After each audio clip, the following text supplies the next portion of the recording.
یارانو دوستانو ملنګانو او زمونږ ورونو الله مو خوشحاله ښاد آباد ساته. لاله خبرې تپوس مې دوکم لاله ولې خپئ و یاره مینوال موږ سره مینه نه ساتي زموږ د پروګرام نه شیر کوي.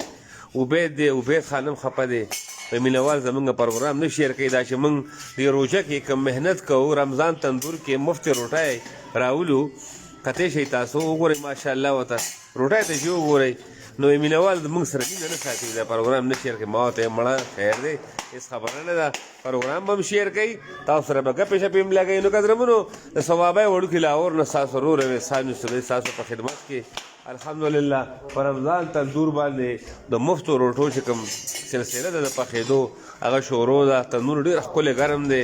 ابراهیم استاد لګیا دی ورسره نثار استاد لګیا دی لالګل لاله لګیا دی. کار ډېر ښکلی مزېدار روان دی. خدا جذبه جي شیر کوي دا دنیا ته وښیئ.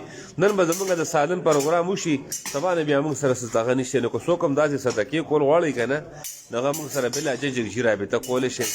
رب العالمین دې زما د ورور له ډېر لوی اجر ورکړي او کور والا له یم چې موږ ته الحمدلله یو سټ برابر کړی دی د مفتو روټو او ډېر ښکلی کار روان دی ډېر مزېدار. نو چې دا جذبه څومره شیر شي نو الله به تاسو له جزای خیر درکړي او ډېر زیات مستحقین راځي تاسو پروګرامونه وینئ ګورئ نو الله پاک هم ډېر خوشحاله کړه او الله هم کامیاب لره. نن صرف او صرف د لایو د دې تنور د روټو خانه رالېمه چې تاسو دا روټۍ لږې وګورئ جي ماشاءالله به ورته لاندې لیکئ صرف ماشاءالله به ورته لاندې لیکئ. دا جي کتی شئ تاسو یوه روټۍ چې د دوه برابر ده د بازاري روټو برابر ده الحمدلله. غټې روټۍ دي ښکلې روټۍ دي ډېرې مزېدارې پستې. نو مینوال دې وخت پروګرام ګوري ماشاءالله ورته لاندې ولیکئ جي او شیر یې کړئ کېدی جي کېدی.